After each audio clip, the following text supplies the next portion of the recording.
All right, hey Jason, I got a question. Do you have to have a perfect credit score to get a loan?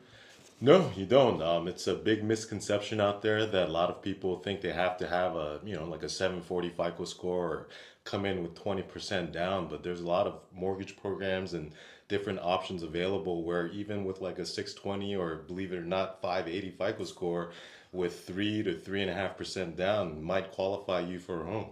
Right? Did you guys hear that? 580 might qualify for home. There's a might there, but 580 could be the number, right? So you could Exactly. definitely work with those people, right? And Yep, possibly get them qualified. correct. That's crazy.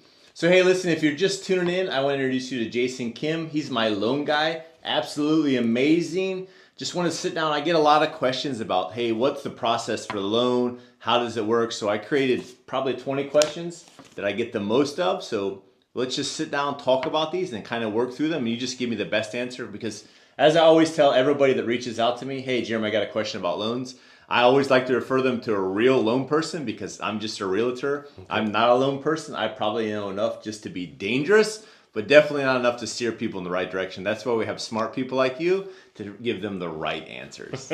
Thanks, Jeremy. You're giving me way too much credit. No. This guy's really amazing, so he can definitely help you out. So let's talk about. We kind of talked about the misconception. Any other big misconceptions with getting a loan? Credit score, and then what else is kind of Well, I touched on it earlier. I mentioned it again. Down payment. A lot of people think they have to have 20%. Again, it's not the case. I have a lender actually that recently just came out with a 0% down program as long as you income qualify based on the income limits of the county that you're in or you're looking for. So it's not, you don't necessarily have to have a giant huge nest egg saved up in order to put down on the home. You as little as zero. 1%, 3.5%. There's tons of options that people don't talk about.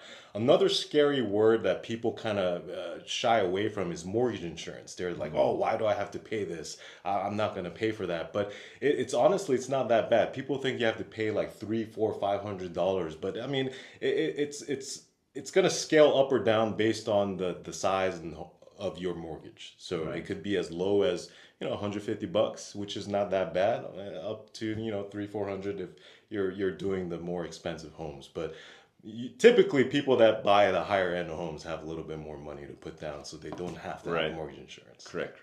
Right? See, I told you this guy was crazy smart, right? Talking about not having a lot of money down, that's pretty amazing. Talk about insurance, don't be freaked out about that. Great stuff for sure.